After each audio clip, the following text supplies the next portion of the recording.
Welcome, everyone, to the first episode ever of the Fishing Loons podcast, brought to you by Average Ontario Anglers. Today, we have a super awesome episode, as always, but this is the first episode of 2026. Thanks for making it to another season. We're on season 4 now, which, Andrew, again, we have to say this every year. Did you ever think we would get this far? I don't think so. I'm an Yes. old man now. I started when seemed like a wee baby. Andrew did look quite different when we started. He didn't have a beard and he looked like a child, but He as was you can also tell, about this 40 podcast pounds has lighter. aged him. A few things about the new name, just to keep you guys, on the up and ups. We just feel that this name actually gives us a little bit of a better vibe for what we feel is a better fit for the podcast name. Mainly because me and Andrew are a little bit unhinged. Not a terrible way, but in a fishing way.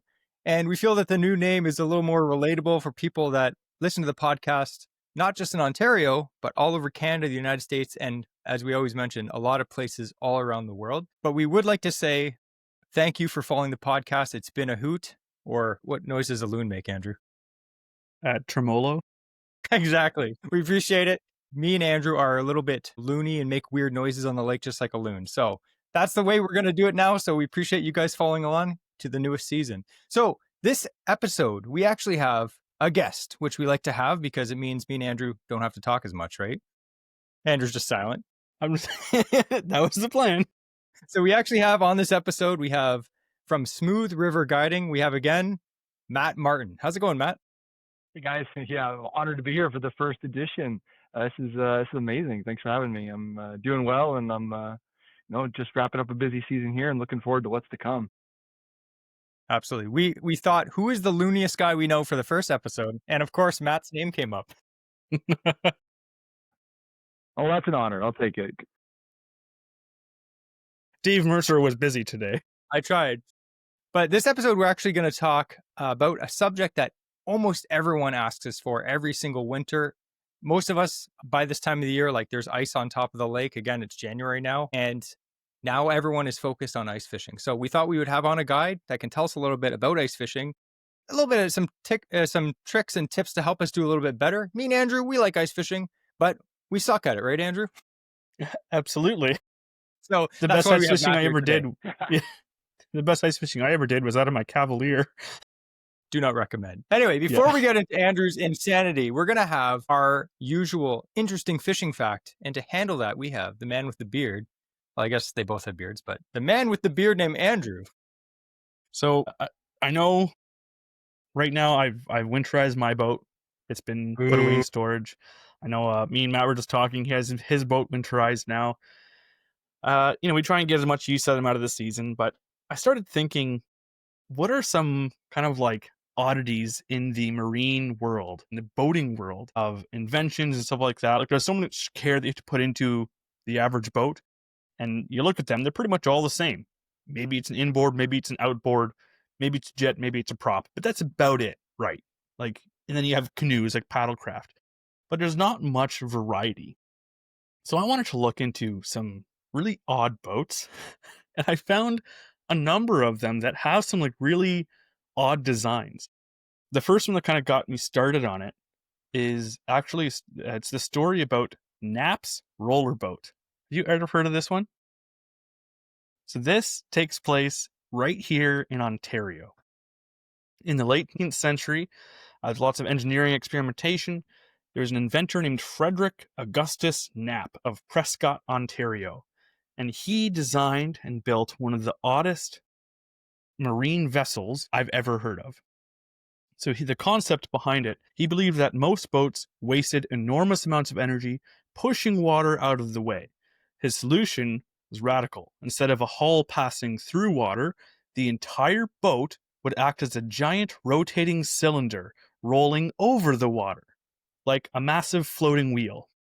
So not a riverboat, just the piece on the back.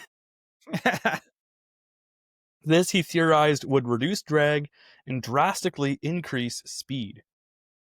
Between 1997 and 1898, 110-foot-long prototype was constructed in Toronto.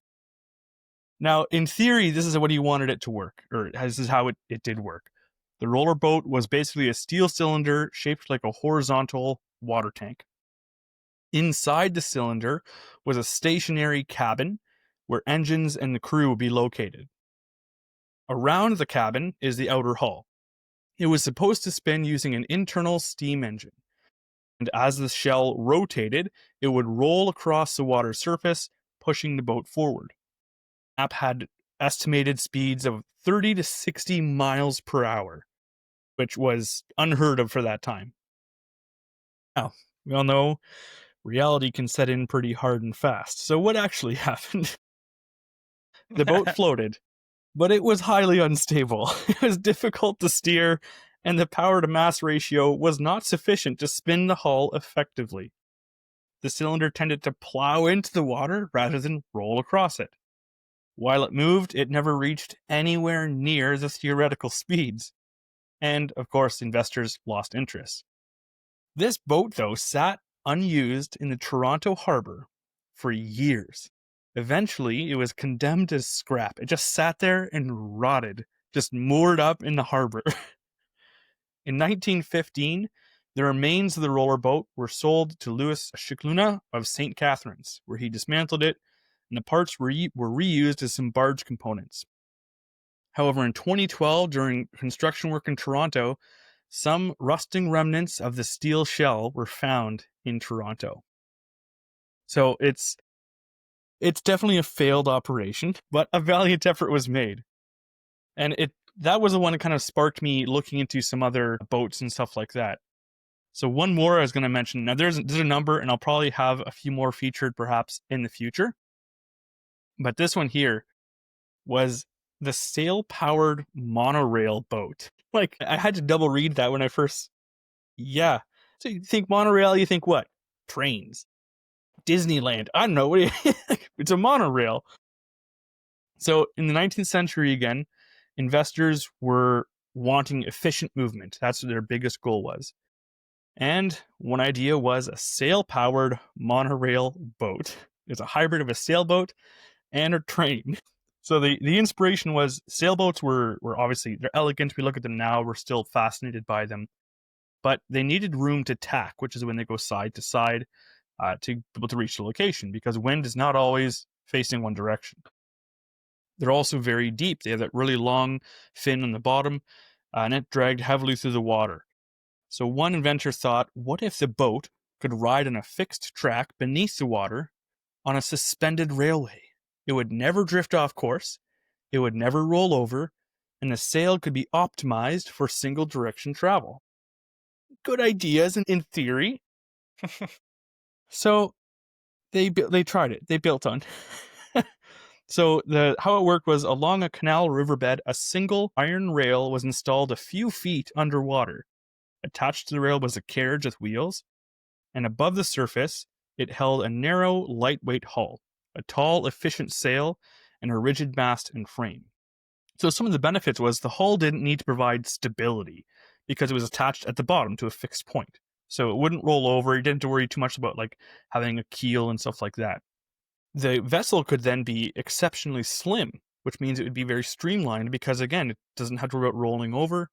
So in theory, it would be faster and more controllable than any other sailboat at the time. Now, what did happen?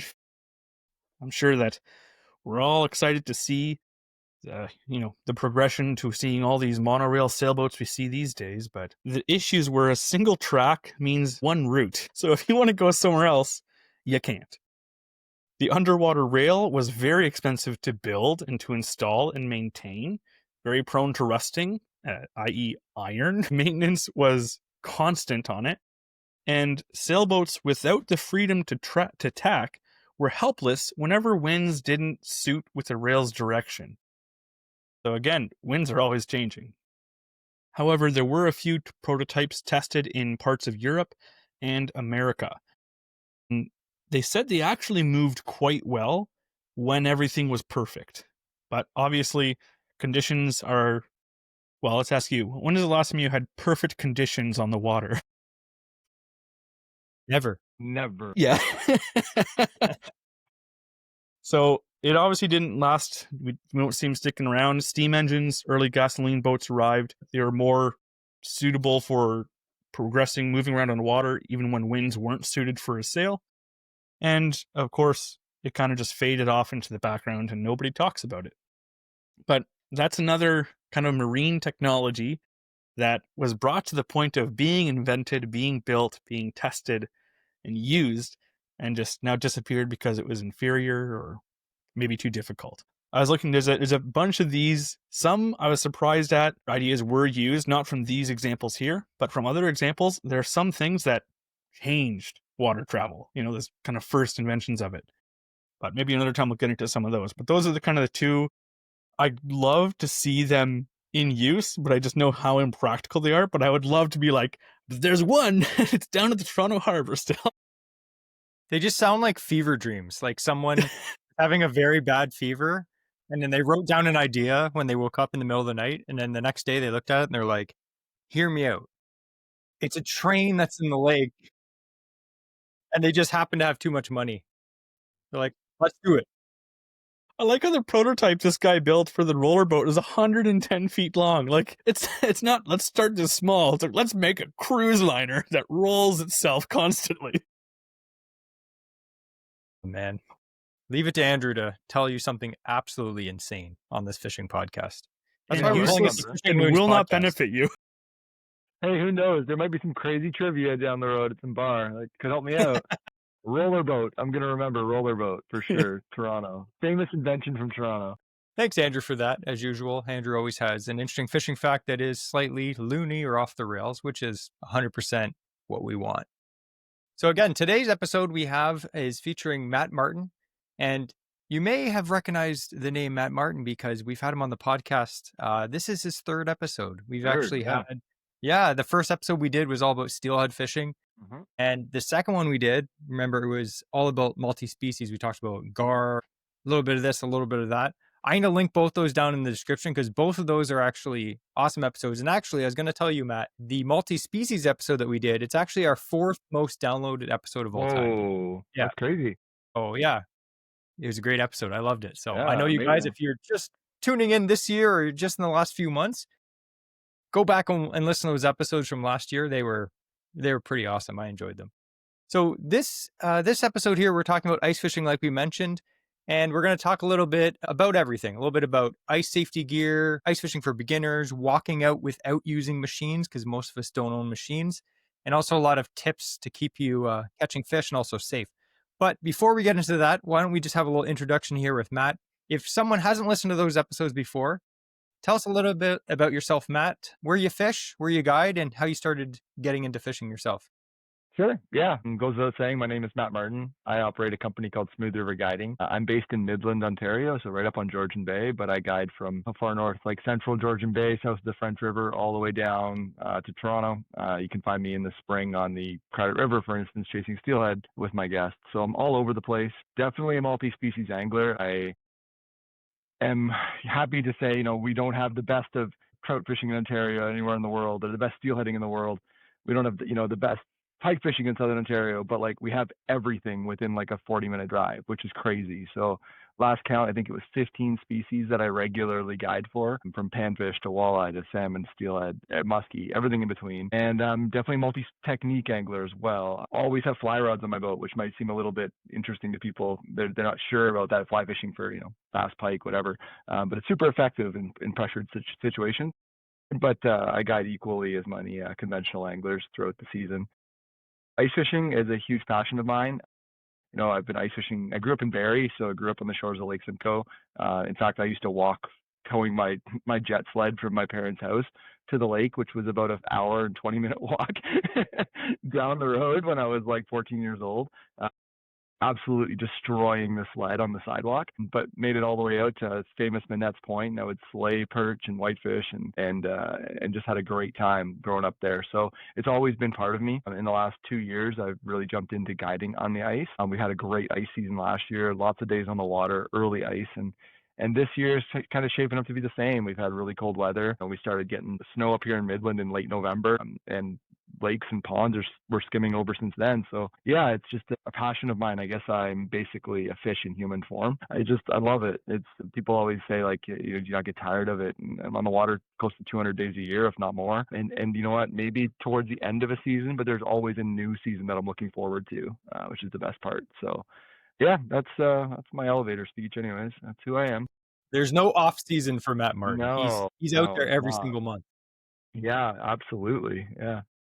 I got to stop calling you Matt Martin. It's just one of those names that it just flows so good that I have to say I'm Matt good with Martin. Andrew, his last name, meh. I just call him Andrew. Oh, you can call me Matt Martin. That's a pretty common name, so it's all good. I've been called Matt M my entire life because there's always been so many Matts in my classes and at work and stuff like that. All good. Awesome. So Just don't call me Matthew, please. We'll start calling Matthew you Martin. Eminem. Yeah, Eminem. Well, yeah, Andrew, you do that. See how it works out for you. Anyway, one question to start this off when we're talking about ice fishing. I know you kind of talked about like how much you love it, but for most people, what would you say makes ice fishing in Ontario so unique compared to other places? I mean, we briefly touched on how many species there are to chase. That's a huge thing. But Ontario, I think one of our best, it's not really a secret, but one of our best one of the best aspects to fishing or ice fishing in Ontario is the variety of water we have. You can jump in your car or truck and drive 30 minutes and have access to tiny little ponds that are full of crappie and bluegill and hit bigger water for pike and lake trout. We have the famous Lake Simcoe that is probably one of the most fished lakes in the world for on the ice. I can't remember the number of anglers every year, unique visits it gets, but it's in the hundreds of thousands of unique visits from anglers all over North America to fish for perch, whitefish, lake trout, burbot. It's pretty incredible. Yeah, I mean, and it's also there's so much water once you get north of Lake Simcoe that it doesn't feel pressured. I'm about 30 where I guide lake trout, for instance, is 30 minutes north of Lake Simcoe. I rarely see anyone. And the lake trout fishing is fantastic. Like we're 20, 30 hookups a day and it's pretty unreal. And you can do a day trip from Toronto. It's an hour and 40 minutes. Like it's not crazy. And it's walkout, a lot of this stuff's walkout, which is super cool. You don't need to have a sled. Although having a sled makes life a lot easier, but I've never had one until this year. My whole life growing up, I never owned a sled for ice fishing, and I would easily walk a kilometer plus to get up to the spot. So yeah, it's pretty sweet. 1 kilometer. If you fished, that's rookie numbers. Right? It's nothing. It's 20 minutes. If you fished Lake Simcoe in recent years, you walk that just to get to the lakeside, not well, that's a good point. out to where you want your hut. I should mention when I guide on Georgian Bay, parking is maybe I shouldn't mention that it's not an issue. I want to keep it kind of quiet, but it's not as much of an issue. We park like right up. There's parking lots like boat launches and stuff that that don't get pressured, so there's no reason to restrict them to residents only. Absolutely, yeah. It's only. Yeah, it's true though. Like me and Andrew have been ice fishing for, I'd say, decades at this point, and we started ice fishing right out on Lake Simcoe, like a lot of people. And over the years, had some absolutely fantastic days out there. But we're trying to branch out a bit, which is why we're trying to, get some tips from Matt, because ice fishing is not our strong suit for sure. It's something that we want to improve on, but we also we hate being cold. So we just got an ice hut like 2 years ago, like a nice thermal. And we're excited to get out on the lake hopefully at the end of this month in January, there'll be some safe ice.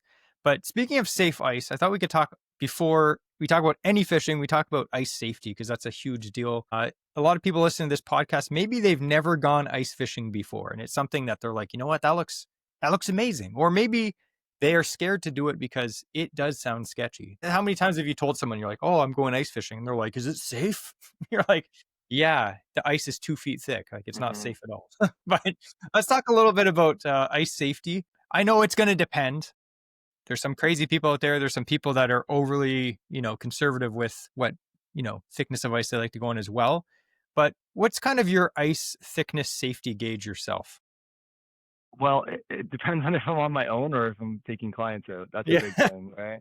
If I'm signing myself up for the risk and with friends that know the risk, 4 or 4 inches is kind of what I will advertise I go out on. Have I been out on thinner? Yeah, I mean, by mistake, you're out on 4 inches and then all of a sudden one step off the trail you've been following, you hit your spud bar and it's 2 inches thick, right? And you're still standing on it. So, but for guiding, even with walkouts, I try not to be on it unless it's 6 inches because that'll take care of some of the variance in the ice because you might find some thinner spots. Yeah, so most of my walkout trips begin when there's 6 inches, and I'm not feeling comfortable with people on it until, especially people that are new to the sport, until we're 8+ inches, where I'm feeling a little bit more safe out there. I might be a little bit overcautious with people, but I don't want the insurance claim. And, I'd rather be, not known as the guy who lost people. It's worked out so far. But yeah, Ford, they always, the rule of thumb is always 4 inches for walking. And yeah, use your best judgment, have the safety gear, go with a buddy, leave a note on your windshield, tell someone where you're going, all that kind of stuff. But yeah, usually when we're out, if we're out on 4 inches, as I'm out scouting early in the year with friends, we're not walking close together. We're spread out. Each of us has a throw bag. Each of us is wearing a float suit, usually towing a sled, like a small lightweight sled that has, some stuff behind, so we have something to hold on to if we do go through. There's something for to pull back on a rope, and ice picks for sure. And I don't just have them like tucked inside my suit. They're usually like ready to go, like in my hands, if I'm out on 4 inches. Because like I said, like 4 inches is great, but we've all been there where you're walking with a spud bar and all of a sudden one punch you swing and you go right through with one hit, and that's a good puckering, you can call it. We'll see that. Yeah, very ice. It's something that you can only learn by doing.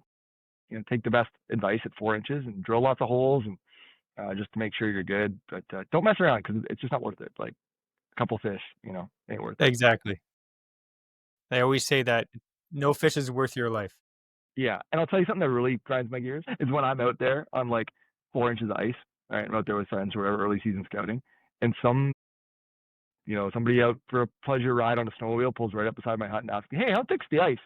Like, do you not think to check that before you get on the ice? Like, you've got the 1,000-pound sled sitting beside me. Can you please move? I always tell them I'm on like 2 or 3 inches just to watch them kind of freak a bit. But like, yeah, just stay away. Yeah, it goes for pleasure. I've been on the ice. Yeah, I've been on the ice and felt like a guy in a truck come along, and you kind of feel that wave that pushes you from the truck, and I'm like, "What are you doing out here?"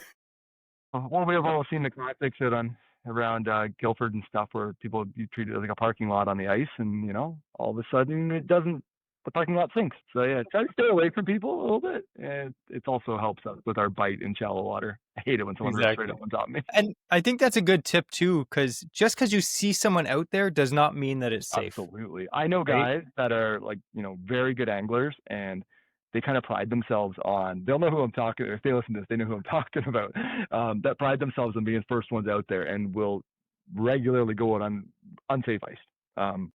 They have the gear and stuff and the knowledge to navigate it, but like I've seen videos of them out there where there's waves, like from the lake, open water nearby, and the ice is rolling as they're on it. So yeah, don't go out because someone else went out. Yeah. No, I'm good. Yeah. So Absolutely. speaking, I know you mentioned having a spud bar, and for maybe many people that fish in the middle of the winter when the ice is thick, this may not be something that they even bother carrying because the ice could be 20, 25 inches thick, right? But we're talking right now about early ice. Do you have any tips on actually using a spud bar correctly? Because I know a lot of people have spud bars, and I see every year people not using them correctly. Absolutely. A heavy walking stick. Exactly. Yeah, just tapping the ice as you go and chiseling out like half an inch is not gonna suit or do what you need to do. So the biggest tip I have is almost all of them come with a rope or a lanyard on your wrist. Please use it, or you're just gonna donate it to the lake. Those one swing attempts, I have seen it where they just slip out of your hand and down goes your $70 to $100 spud bar, right? So yeah, it's got a rope on there for a reason. Make sure you have that. And then what I try to do is I want to have a pretty powerful punch. When I'm hitting, I'm trying to take about 2 to 3 inches per swing of the ice. So often that when I'm walking, I'll take like 10, 15 steps and swing again. Depending on ice, it might be closer. It might be every step or every other step. But I'll often bring that spud bar up above my head, like the arm up, and just force it down. Like it's like a good thump. And if I can do 2 and it doesn't go through, I feel pretty good about the ice. That should be roughly 4 inches, plus or minus. But always, especially early ice, I've got a nice, electric auger that's good for like 800 inches of ice or something. Every 50, 60 steps after spudding, I'll still do test holes just to get a visual on that ice. Not only the thickness of the ice, but the quality of the ice. Mm-hmm. You don't want to be spudding. Oh, it's all good, but you're just punching white ice, and it's just kind of crap. Strength difference between black ice and white ice for sure. So black ice is that super clear ice that you might see in an ice cube in your drink. White ice is like slushy. It's not Yeah. good. Mm-hmm. White ice may sound good, but it's actually bad. Yeah, it's bad for us. Yeah. So that's good because like that's one thing that me and Andrew have always with us, even when we don't need it, but we always have it just in case. You know You what? mentioned ice Well, picks more. as well. That's Yeah. a big thing for me and hmm Andrew as well.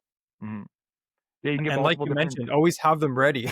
Yeah, they make the ones that like clip together around your neck, and I see guys walking around with them like right up on their chin. And I'm like, in panic mode, you're not gonna be just like trying to pull those apart.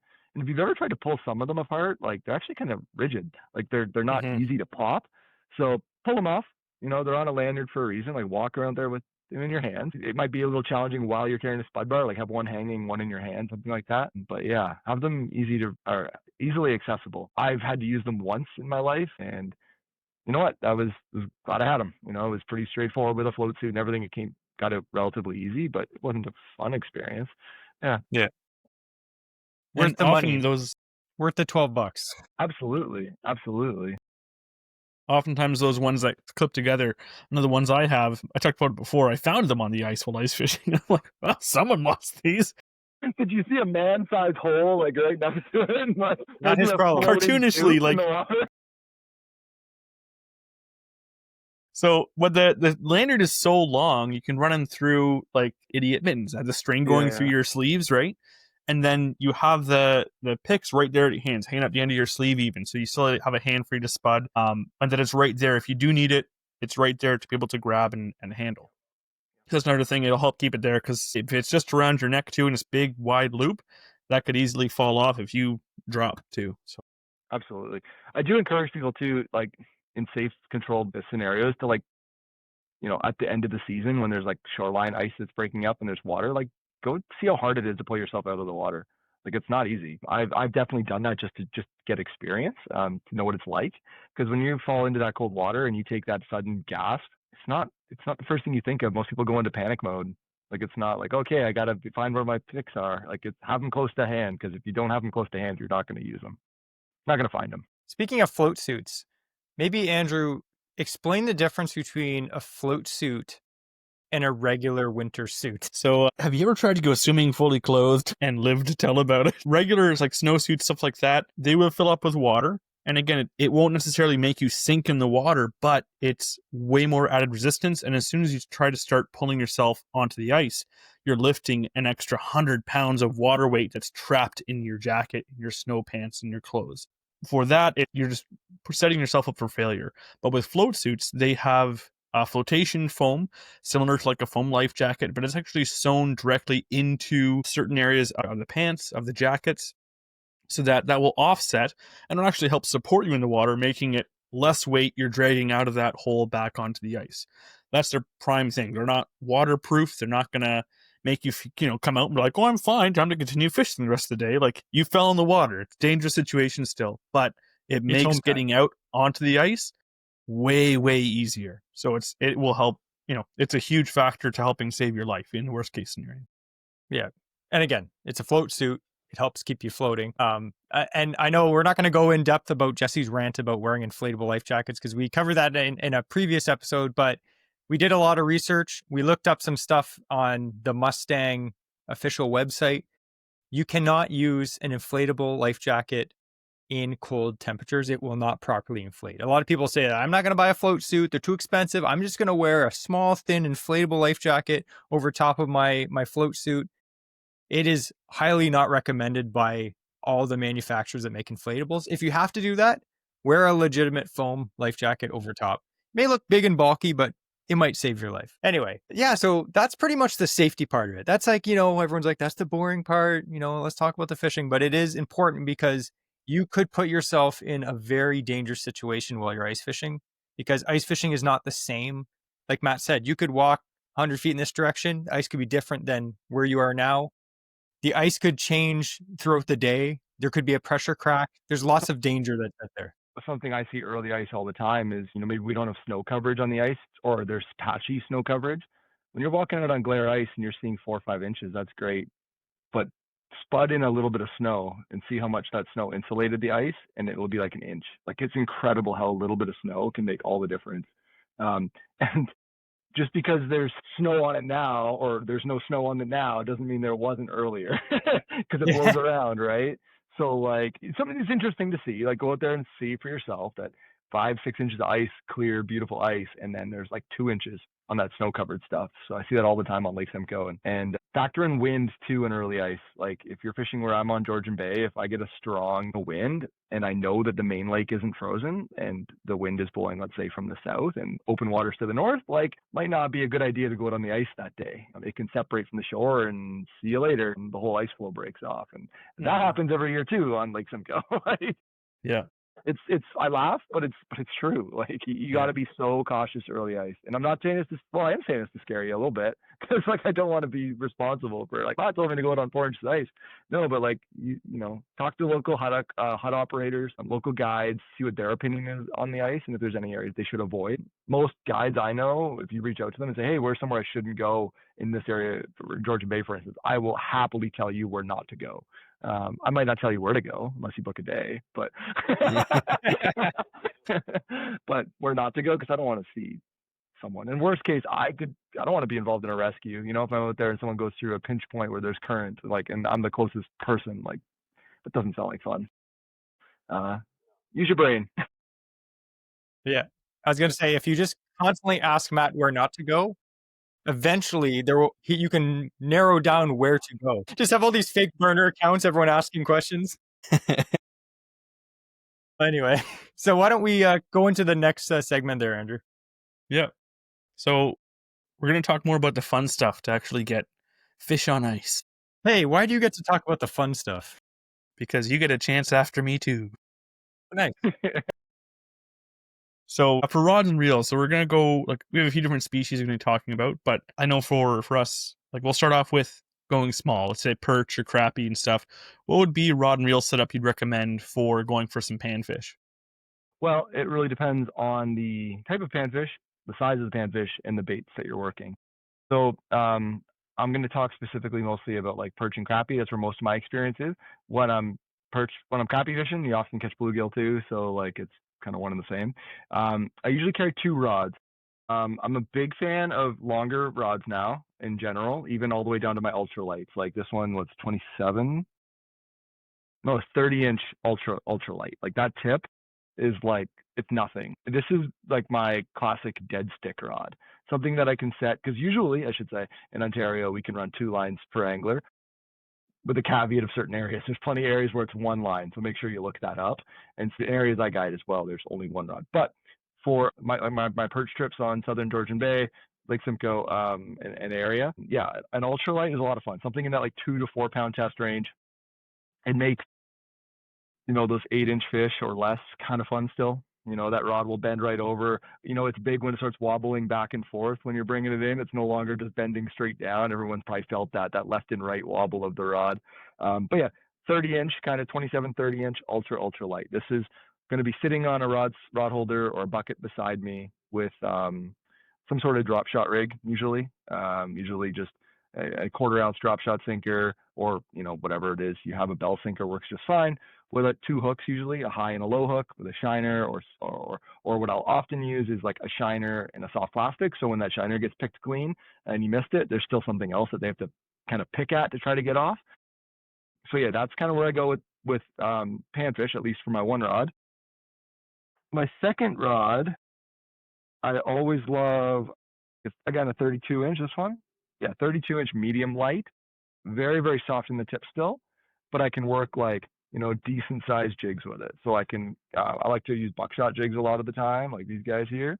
They're a great rattle, little tiny jig. It's actually not that small. This one, you could catch walleye on it, but I like an active presentation beside my dead stick. And you know, I'm sure I'm literally repeating what everyone else on YouTube has said about, you know, active versus dead stick. Like you need active. It's true though. You need that active and dead stick approach. Call the fish in and have something that's there for those neutral fish. Keeping in mind that we are able to move a lot ice fishing, but it requires effort. So on a day when it's cold and blowing and like taking your shack down and moving at 50 feet, it can be quite challenging. So having something you can call the fish over to you is key. A lot of the time what I'll use is a buckshot spoon or any other spoon, a Little Williams, or a slab grabber is a great option as well. A Lake Simcoe staple. With a high hook. And I'll run, little soft plastics on that high hook, which is just tied on like a drop shot a foot above, 2 feet above, and you can work that bait really, really aggressively, call the school in, and then just dead stick it for a second and watch those bigger finicky fish come over and eat the soft plastic. So those would be my two kind of rods. If I had to buy two rods, one would be like a medium light or a light, and then like an ultra light, because it's nice to have that something with that soft tip where you can watch it just dance as a fish touches it. I used to use a lot of spring bobbers on my rod tips to help with strike identification, but if you're hole hopping, like spring bobbers can be a little bit frustrating because they freeze up really easily. And if you're in a heated shack, no problem. But with panfish, you got to move. It's probably the main fish where I'm running around. Yeah. Run and gun. Run and gun. I usually will start my location, like I'll hit a waypoint that I like, and I might start the day off with like 20 holes drilled in like a rectangle pattern, like 15 feet apart, 20 feet apart in like lines, and I can run up and down them with a flasher, or don't really need electronics. If you have your phone with Navionics or something on it, you can find it, roughly estimate your depth, and just move. Because generally speaking, if there's panfish around, you're gonna get bites. It's a great way to learn to ice fish. That's where I try to take a lot of my intro groups out. They've never done it. Let's go perch fishing. It's fun. Crappie, on the other hand, they tend to be really like often isolated to one spot. They might not move around as much, so there's like structure or a deep mud basin where there's like bloodworms in the bottom, or maybe a bait fish, some sort of structure, something to hold them there. And I've seen that with electronics, no matter what you're using, whether it's 2D or live scope, you can see how densely packed crappie can be. Meanwhile, perch, they just love to roam, it seems, in my opinion at least. That's what I see. You can call perch in, all of a sudden it's dead. There's nobody around for 30 minutes, and then it's like wham, wham, wham, wham, wham. Everyone's getting them again. Maybe a pike rolled by. I don't know. Yeah. Often the case, you all of a sudden set the hook and get bit off, especially on Couchiching. But yeah. Anyways, you mentioned rods. Those are my two that I would go with. Something a little stiffer backbone, get a good hard hook set on a bigger perch. Keep in mind, a lot of our lakes like Simcoe, 14-inch perch are pretty common. Like that's an eater walleye, right? It's a way to look at it. So don't feel like you always got to go 2-pound test in like super ultralight. And what if you start going for some larger species? Let's say walleye. Everyone loves eating walleye. I do too. Absolutely. Would you go prepared as well with so walleye? Would you also use a walleye rod, let's say, and go for pike with it, or would you bring a rod specifically for pike on the walleye trips in case one comes by, or if you want to multi-species? Personally, I fish most of my pike on tip-ups or dead stick. I don't really have a jigging rod too much for them. I find it much more success with dead bait or live sucker, whether it's on like an iFish Pro or it's on a true traditional tip-up. Either or, that's how I prefer to do it. And I think you will get better results. Pike seem to be super lethargic in the winter. There's times they're super aggressive and they're biting you off, but like most of the time they can't turn down a well-presented Cisco strip. Or funny, they love hot dogs. Like, not even kidding. Last year I played a few days with pike trips and ran live suckers, Ciscos, and then hot dogs. And hot dogs kind of held their own, which is really weird. That might be an interesting fishing fact for a future podcast. But yeah, they seem to be really like scent oriented. They just want to come and look at it for a long time. I've watched them with the glory, the ability to use like live scope out on the ice. I can sit in my shack and jig for walleye and actually check my tip up just from inside my shack and see if anything's looking at it. And you can see pike because you can identify them on this scope. It's a long fish, and you can actually see them sitting there staring at it for a long time.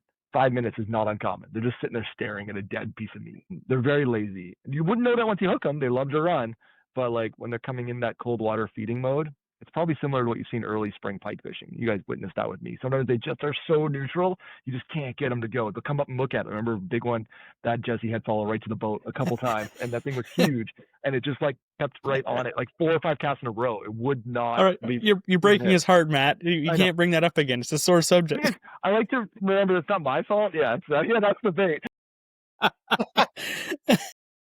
But yeah, you mentioned walleye rods. I usually use them interchangeably, like whitefish tackle. So that's kind of fun. You can buy like a medium action, something that's like this one here, this 34-inch medium. These are all right now Shimano Sedonas, by the way. They're nice, good price point. They have a wicked like rod and reel combo, like solid.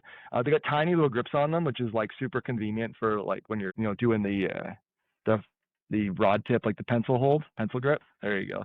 So it's kind of nice. So a medium is pretty good because they're still really soft in the tip. And it should mention it depends on the size of your walleye. I like something that's got a bit of give in the tip because with walleye, they love to come up and like they love to chase. Once you mark one, you got to kind of pull it away from them a little bit. There are times they will take a rattle bait, just pin it to the mud, like really aggressively. But a lot of time with the classic, jig and minnow or tungsten teardrop in the minnow or soft plastic, you're going to be pulling it away from them really slow, like a slowest wind you can do. And you'll watch them go vertical on it. Like they'll come right up underneath it. Like all of a sudden, if you're using traditional flasher, you'll even just see your line get a lot thicker all of a sudden. You're like, holy crap, it's giant. Well, it could be an 18-inch fish and just went vertical. And then the hit will be often very light. So I want something with a soft tip. So when the rod is sitting there statically, the rod is slightly bent. So when a fish hits, it either pulls it down or it releases tension. And you can kind of like from that bottom up, you can see that rod tip jump. And that's also a huge tip for whitefish. You see movement either way. Exactly. Like those bad boys pounding them up, or Meigs, they will suck them up and the rod tip will straighten out. That's a good way to tell you got to straight. But you want something that's got good backbone. So like a medium action rod is going to be pretty solid. I'd probably be running that with, for walleye, somewhere like 8 to 10 pound braid. Braid is almost always my go-to in a shack. If it's cold and I'm worried about line freeze, I'm probably in the shack. If it's like -2, I'm running around, no problem. Not worried about line freezing up, but braid will really help out. Usually like 8 to 10 pound braid for walleye kind of setup is where I'm at. But there are times, like I mentioned, where they're taking bigger baits, and it might not be a bad idea to carry something even heavier. So this is a 40-inch medium heavy Shimano Convergence. This is a sick rod. They're like $60 rods. They're unbelievable. And it's a lot stiffer. So if you're ripping like rattle baits, I love the ripping wraps. These things are awesome, perch pattern or whatever, great. Or even like jigging wraps, they're always a classic for walleye. These are going to weigh a bit. So if you're using that little medium action, that rod tip's just going to be undergunned. It's going to be like flipping and pitching with a medium action spinning rod. Like it's just not going to be as effective on those hook sets.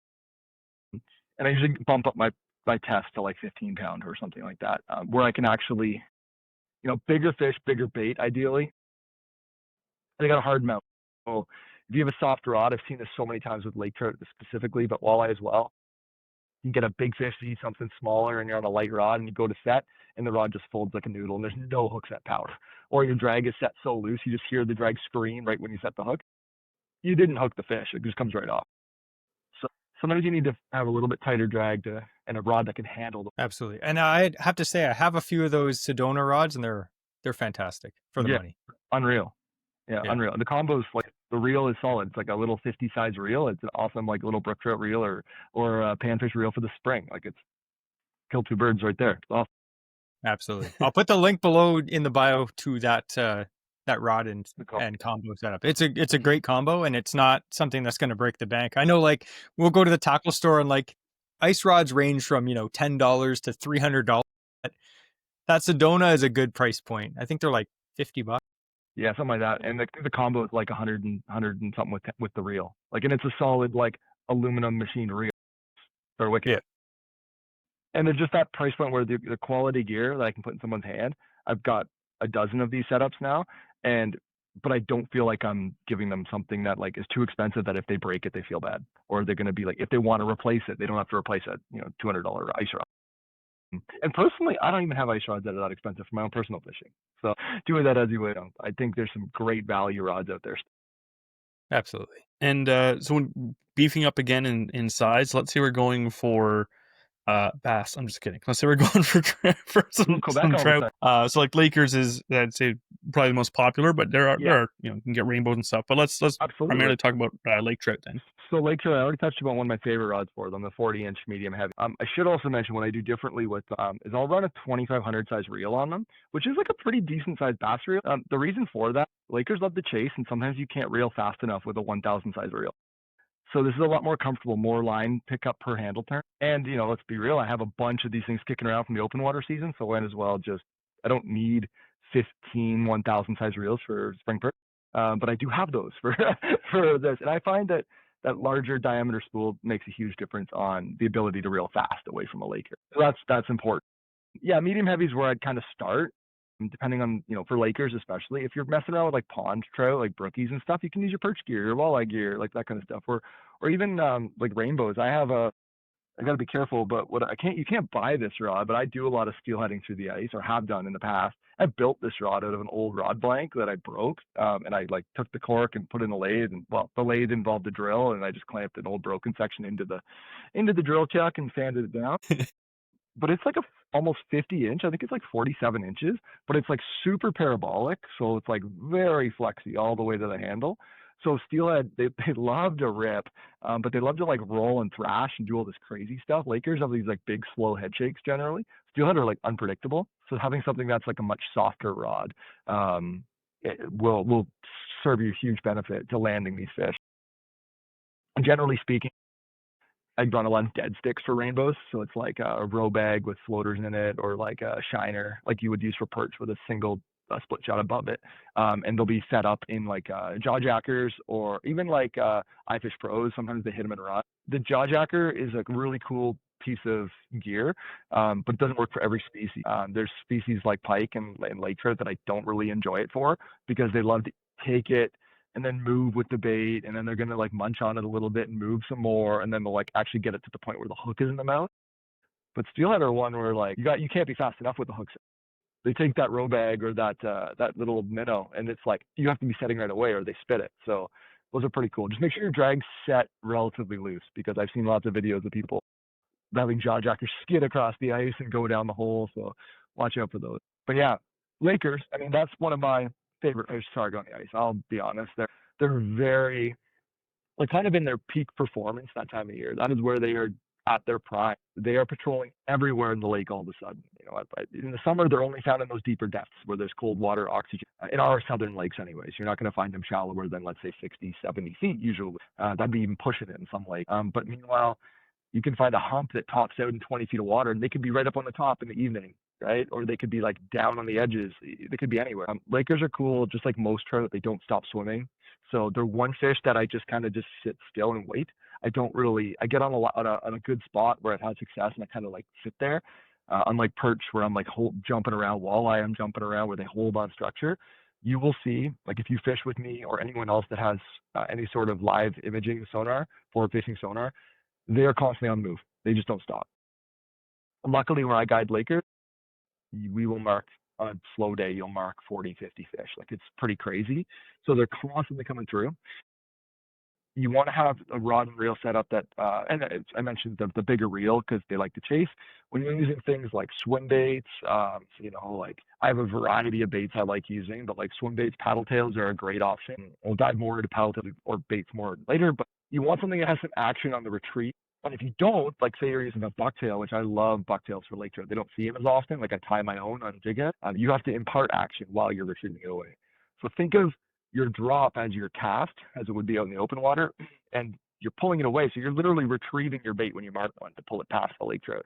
As they accelerate on it, you're going faster and faster and faster and imparting action with the rod tip to get them to strike. It's the perfect ice fishing fish. Like, it's actually so exciting. You're not just waiting for a little tip to drop on a walleye or a perch. You earned that fish. You caught that fish, which is pretty cool. So you need to have a rod that's stiff enough that can set the hook, because they got a really hard mouth. A drag that's strong enough or a line that's strong enough that can handle the heavier drag to actually puncture their mouth. Like, I'm usually using 20 pound, 15 to 20 pound at a minimum. There's lakes where we target big fish, and you might want to be starting at 20 pound as your minimum. And often I'll be running 15-pound fluorocarbon leader. So I can sweep into that fish with a 40-inch rod, get a solid hook set on that thing. And they will still often shake their head a couple times and then just beeline it for bottom. They will take all of that, you may have found them in 100 feet of water, you caught them 20 feet below the ice, and their first run is 80 feet back to the bottom. It's awesome. But only if you get a good hook set, and you need a stiffer rod for that. I see too many people fishing light gear for Lakers, and I've been guilty of that, thinking, oh, it'd be more fun to fight them. You just miss every fish. Yeah. It would be like musky fishing with a bass rod. It's like you might get them to eat your bait, but you probably won't be able to get the hooks actually into their mouth, big thick hooks. Like if I look at like the hook gape or hook wire gauge on like a buckshot, for instance, where you catch on perch, or you can see that, but perch or walleye, pretty thin. You could use that for Lakers, but like, is a Laker going to take that little thing? Yeah, it could. But things I target lake trout with, like a big pre-rig tube, that hook gauge is like ridiculously thick. Like that's 2 to 3 times thicker. So you got to have that extra punch in the rod to actually hook that fish. So don't be shy with lake trout gear. It might seem like a bit of a stiff rod, but as long as it's got some tip flex, to absorb some of those head shakes, it just needs good, strong backbone and go longer than you think you need for ice rods. I think everybody's trending that way. All the brands, it's hard to find rods that are 18 inches anymore. Like when I was growing up, there was perch rods that were teeny tiny, but then your hook set was like from the floor to the roof of your shack just to like set the hook every time. Like now you can actually just do a nice short hook set and get your fish. Shacks have also changed. They're huge now. Mine is like a 6-person pop-up that I guide in, and like I usually fish 2 people in it. So there's like lots of room to like swing up and have a longer rod. It really makes a huge difference.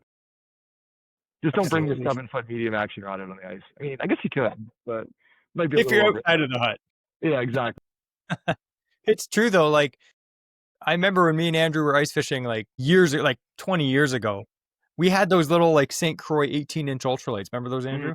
They're Yep. little short little rods. Yeah. They might have been shorter than that actually. They were tiny. I still have mine, and I still like mine for my little perch rod. That's all I use it for. Yeah. It's just a little tiny perch, but I love it. It's true though. Like we started buying some longer rods, in the high 30 to 40 inch range, and it's a big difference. But again, it depends where you're fishing, because like we've been in huts where you can't use longer rods. Yeah, exactly. But other huts, like some of the like flip overs and stuff, you have a lot of space in front of you. Yeah. You can get away with it. So make sure to keep that in the back of your mind when you're deciding to buy a new rod, is if you can actually use it where you're going to be fishing. Definitely. But yeah, so I thought now we could talk a little bit about something that we, like Matt said that he just got a machine for the first time this season. But that's something that me and Andrew, for all the years that we've gone ice fishing, we've never had a machine. There's been a few times when some nice guy decided to pull us out. That's great, but that's not always the case. Usually we just walk out. And I feel like for the majority of people that are serious ice anglers, they usually have a machine, but the majority of people don't have one, I'd say. I would argue there's a lot of serious ice anglers out there. A lot of guys I know that don't. Like they're such fish bums. Like it's like they literally don't work much because they just love fishing so much and they're so good at it. And I know guys that'll walk like easy, like on Simcoe. Like I don't want to hotspot any specific spots, but they might walk out 2-3K like to go Laker fish. Like it is definitely possible. They might start at 5 a.m. and tow a light sled, and they're just gonna walk. Every K takes 20 minutes or so, and they just hoof it. We've been there. We walked up to 50K in one day, Jesse and I. Like that's insane. I've never done that much. Well, I've walked, like I said, from my parents' house down to the lake. That was probably close to it, but I've never walked out on the lake that far. But yeah, I mean, like walking is like definitely still a great option. That's part of the great thing about ice fishing. Like you don't need anything. You don't need a boat. You don't need a sled.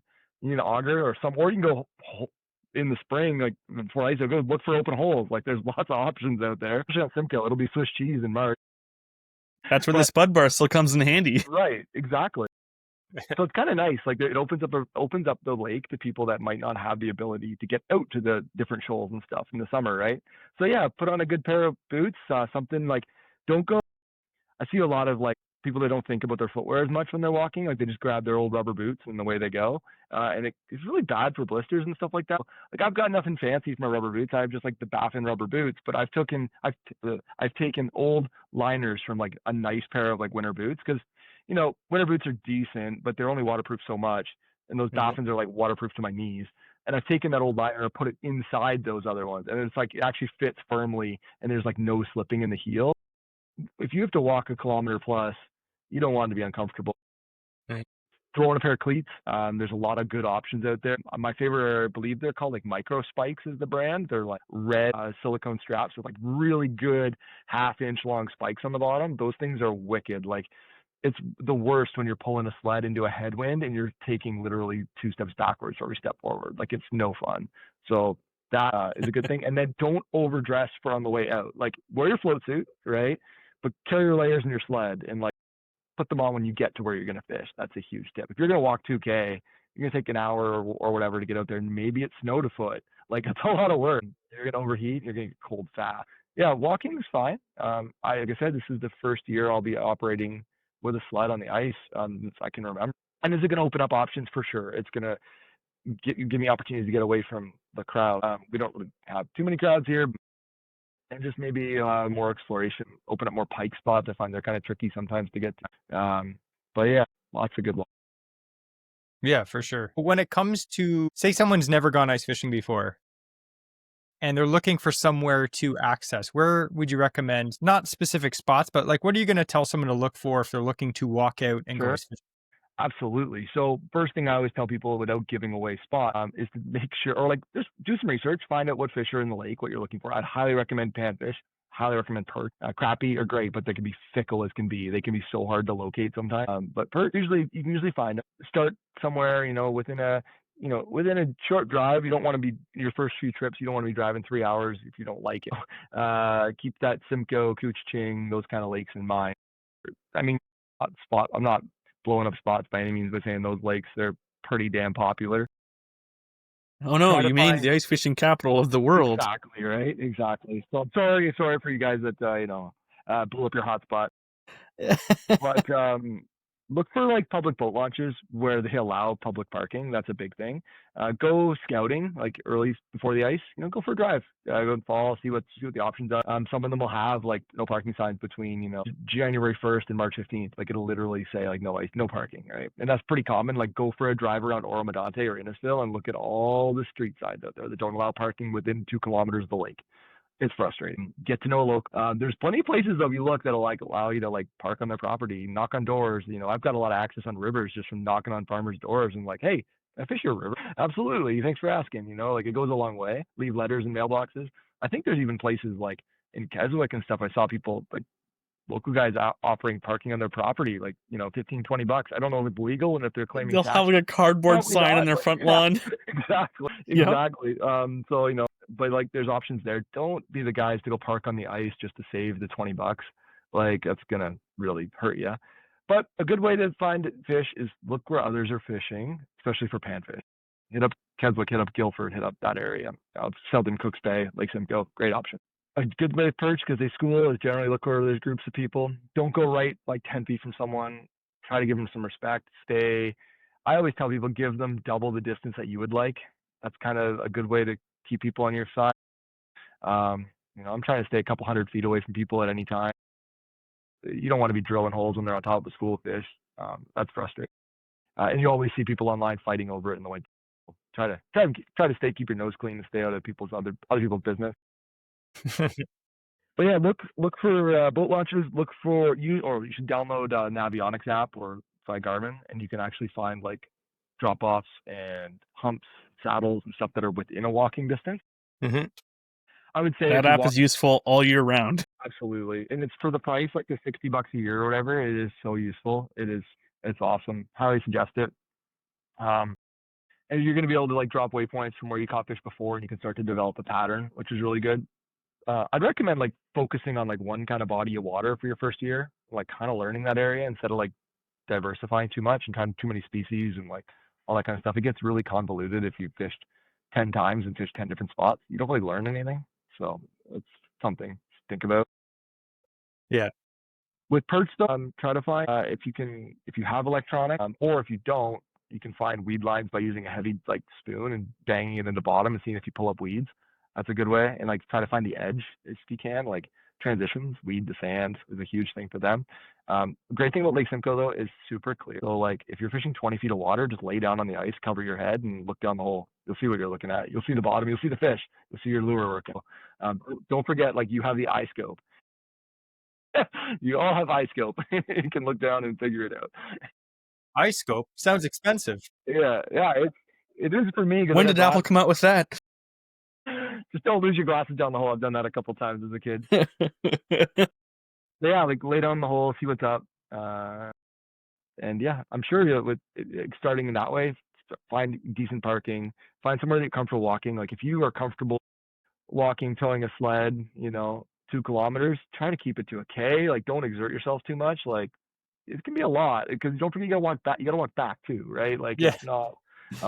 When the wind's blowing against you, then too. Exactly, and when you're cold and you're achy and like you just spend 8 hours sitting out in the weather, like I'm assuming you're a beginner. You don't have a hot, you don't have a heater, like any of that stuff. Like you're probably gonna feel pretty beat up. And remember, it's supposed to be fun. Although there is fun in pain, I guess. In the grind. once it's over, you can look back and find it's quite humor in painful. it, but never in the moment. I was just going to say, I think my biggest tip for walking out is don't think that walking farther out necessarily means that you're in a better spot. No, absolutely. We've walked out Absolutely. so far sometimes, and then other times we've walked out a quarter the distance and did good. And other guys would be out super far, and then we're like, well, maybe it's good out there. Those guys are out there. And then on the way back, they're like, yeah, we didn't catch anything. So think more about finding fish and As an not example, necessarily walking far. Exactly. It's like the classic boat launch thing, right? No one fishes the boat launch. They all drive away. And when you're shore fishing, you cast out from the shore. And when you're boat fishing, you cast towards the shore. yeah. It's true. Just as perspective, there was a time Jesse and I, because I used to live right on the shore of Lake Simcoe in Beaverton, and there's a time where Jesse and I we went out there dragging the sleds, and we walked from Beaverton to Thora Island. Sorry, Georgina You're crazy. Island. Georgina, yeah, you're crazy. Sorry, not Georgina. It was Thora because it's the closer Okay, one. yeah. Georgina's Yeah. further out. Yeah, Yeah. George, So yeah, Thora exactly. Island, still, Okay, that's still, like 4.5 yeah, kilometers at least. one way. At least. And then we started walking along the island, fishing the huts out there. And then we had to walk. That was the day we walked about 15 kilometers to do that. And again, did we catch you him that wave day? down, I don't think so. Did you wave down a Bombardier for a ride back at the end of the day? Or? Not that day. I think we were like 17 years old and dumb as poop back then. A couple times having to chase like the minnow bucket lid, styrofoam lid across the ice, just blowing it. Absolutely. The classic dash. Yeah. Anchor your hut. Oh, yes. You can't catch something on the ice. You hope that there's a snowmobile that sees you running for it a kilometer away and he'll grab it for you, maybe. Maybe. It's gone. Once it starts rolling, it's gone.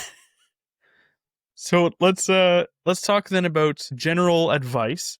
What's some advice that you would give people, like or let's say like top 5 tips that you would say for people to be more successful, but also enjoy ice fishing more? Okay. Pack some good food, lots of snacks. That's a big one. I find myself like in the summer, like not really eating much in the boat because you're ripping around, you're casting, you're busy. But like there's a lot of quiet time often in the hut. So like, pack some good snacks and keep it easy.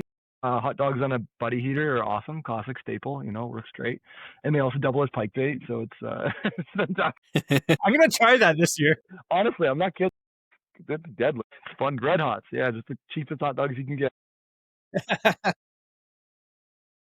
Oh man, I should have probably prepared more for this. So in general, so we talked safety already. That goes without saying. Like think comfort, right? Like if you know you like fishing and you're really going to get into it, you can get a pop-up hut for pretty cheap. There's a lot of brands out there, like name brands, like Eskimo and Freybill and all that kind of stuff that sell really great huts for maybe like a good bang for your buck. But like there's lots of cheaper options. If you're just going to Costco has an ice hut right now. That's a 4-man ice hut for like $250. You can't complain. That's not bad. Right? Like. Honestly, you might want. The only thing I found with those cheaper huts is upgrade the ice screws because they usually come with like crappy screws and they bend like crazy, or they never go into the ice. That's a frustrating experience. And actually, there's a little tip on that too, because I did that for mine as well. But Amazon can give some pretty decent kits for ice screws, but they have like little chucks and stuff like that. And again, don't go with the cheapest options there, but you bring a little drill with you, and it just speeds up your setup time tremendously. Well, then that's another point. Like if you have a hand auger, you just get the drill chuck attachment, right? And then you have that to rip through the ice. You probably already have a cordless drill at home. As long as it's brushless, I don't care if you're, a Milwaukee or DeWalt guy, they both will work. Yeah. Maybe not in Makita, but no, I'm just kidding. Jesse only uses Ryobi. Yeah, exactly. Smoke. It just starts your fire for you too. But no need to have a heater now. But like you're gonna need some sort of tool to get through the ice, and like spud bears are kind of okay in early ice, but like buy an auger. Don't feel like you have to go and buy a $600 or $700 40-volt lithium. They're awesome. Don't get me wrong, they work great.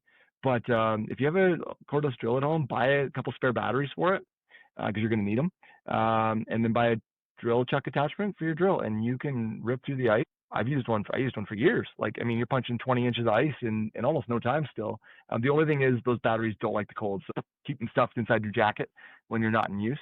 And buy a bigger battery. Buy like a 5 amp hour or something like that. Don't use the 0.5s that come with them. They last for like half a hole and then they're done. But yeah, that's good. So you'd have some sort of comfort, some snacks, some way to get through the ice, like a nice cheap alternative is like a drill check attachment.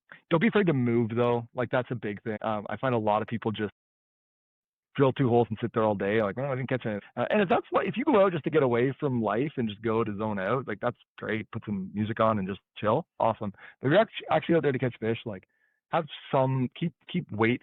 If you're walking, keep weight in mind so you can still move around. I mentioned with perch, like it's not uncommon to fish 20 to 30 holes in a day a lot of the time. Sometimes you get lucky and first hole is on a school of fish and they stay around all day. But be prepared to move. And that usually comes down to the weight in your sled. And speaking of the weight in the sled, here's an easy, good tip everybody should be aware of. If you're walking, build yourself or buy a Smitty sled. It will make life so much easier walking out. Like you will take your standard jet sled that's 25 inches wide, that is plowing through the snow, and after like a couple hundred meters, you're gassed. You can build. If you don't know what a Smitty sled is, look them up. They're basically old downhill or cross country skis built on a frame attached to it. So it lifts everything up off the snow, and then you're really only running on like 4 inches of ski. Like it is so much smooth. It almost feels like there's nothing there. It's kind of crazy. I have the skis, but I haven't built my frame yet for it. I need to get on that. Dude, but I have the skis and I have my jet sled. It's the best. Hurry up, Andrew. Even if you just bolt some straight through lag bolt, carriage bolt, with like a 2x6 on edge on each ski, and then just friggin' bolt your sled to the top of that. Like it doesn't need to be fancy. Mine's built out of like angle iron and wood. Like it's classic. It works great. And attach your rope to the tips of the skis, not the sled. So it keeps the skis up out of the snow, which is big. Some sort of transportation, some way to drill a hole, some comfort, something. What we talked about, warmth, and with the drill melting and attaching your ice screw. Yeah, I think that covers most of it. Just move around. Oh, move around. Yeah. Yeah. Did you have any tips that you would share? Do you have any tips that you would share, Jesse? No, I think Matt hit that on the head because I would say the snack thing is a big deal because, like you said, like usually when we're perch fishing, sometimes there's those times of days when the bite's on, and then there's oftentimes times where it's like a lull.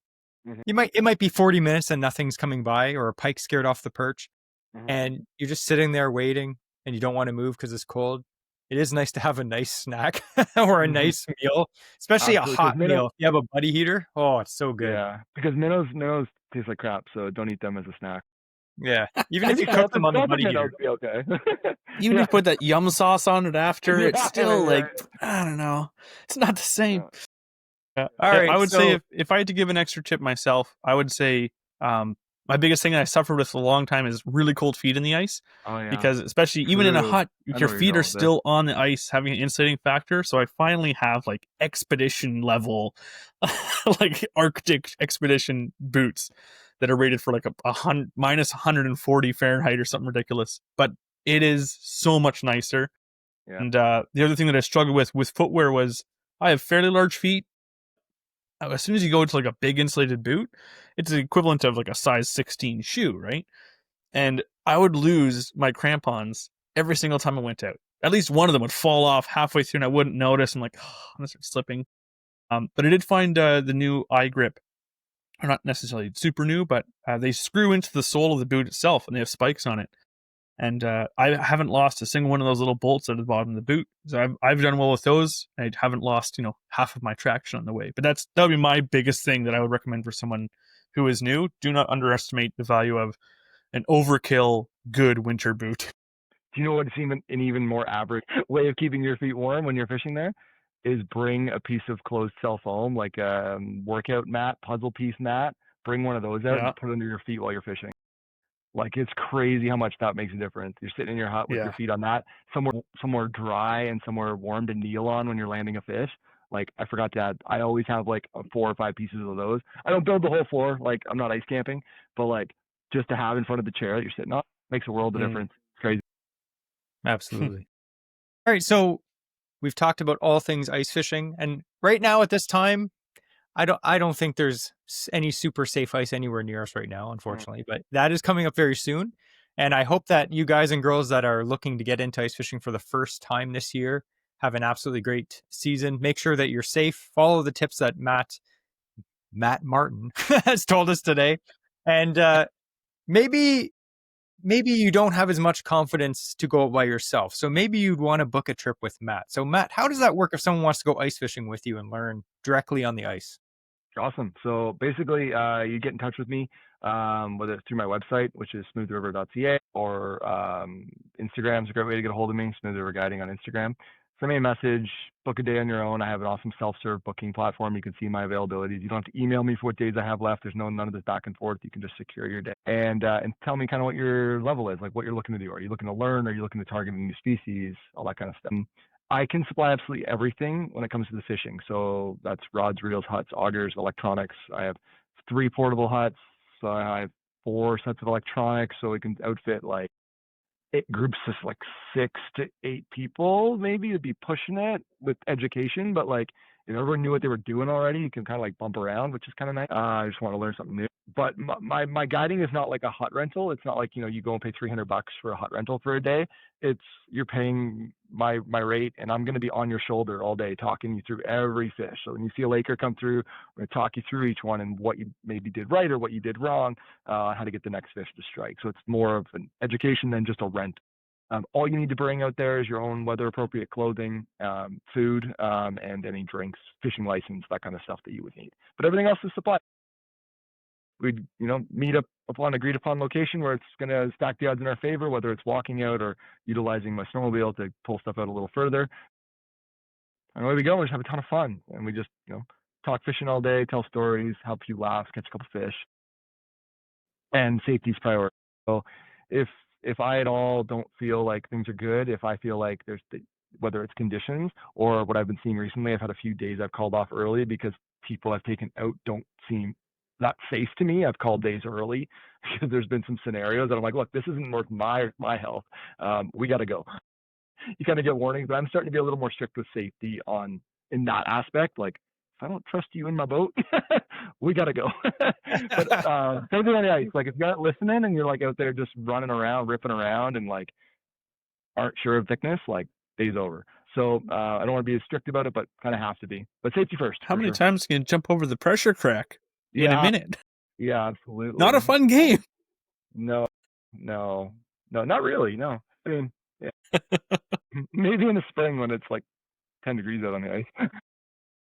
But as me and Andrew have fished with you, Matt, and we will say that it was a fantastic day. We did learn a lot. It's for someone like me and Andrew, I'd say that we do fish a lot for average guys that have 9 to 5s. But when you fish with someone who fishes all the time like a guide, you pick up on so much when you're fishing with them. And it's literally a learning experience fishing with a guide.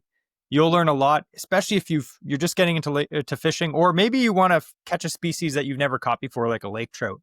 Going with Matt, I guarantee you're going to learn as much as you could probably do in 3 or 4 years by yourself in one day. Guaranteed. I'd agree. That's one thing I can control is I can't control what the fish do. I can't, you're the one with the rod in your hands. I'm not going to be fishing and setting hook for you. That's not the goal. But what I can do is provide, I can guarantee a good education with a lot of lessons throughout the day. And I wish we had more time and I could really just dive into like the specifics of each species. Like there's so much. So if anyone has any questions about Lakers, what I might do differently, walleye, pike, perch, crappie, whatever it is, just send me a message and hopefully we can connect and maybe get out on the ice. But if not, I'm still happy to provide some info to help make your first season a little bit easier. Absolutely. And make sure you follow Matt Martin on Instagram as well. That's how I always get really, depressed when I'm at work and I look at Matt's posts that he posts during the day and they're just slamming big lake trout and perch and walleye. Make sure you follow that as well. I'm going to put all these stuff in the link below in the bio or the show notes of the podcast so you can check out Matt's website, his Instagram, all that stuff as well. Thank you.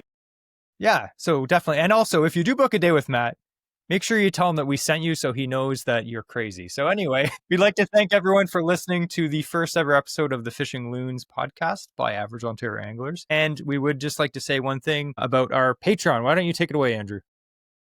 Absolutely. So first of all, huge appreciation to all those who are already currently signed up as patrons. It helps us out a lot in order to, again, cover costs for all the editing software and stuff like that goes into such a well-edited program that Jesse puts together. He doesn't get enough credit for that, absolutely. But if you would like to help support we do have our Patreon, and you can join for as little as a couple bucks. It's like buying a cup of coffee, or as well, really whatever you want. There's a custom mode on there too if you really want to be nice to us. But it's if you would like to support, everything there is greatly appreciated. And it goes to us being able to continue doing the show and also continue to have awesome guests. If you aren't already signed up as well, if you have a chance to leave a review, leave a comment, rate us, that is also a huge help as well on whatever streaming service you are using. So thank you very much for doing so. Absolutely. So we're going to end this episode with what we always do. As tradition states, we have the quote of the week. And to handle that, we have Matt Martin. I forgot all about this. Shoot. Good. I don't know. Set that hook.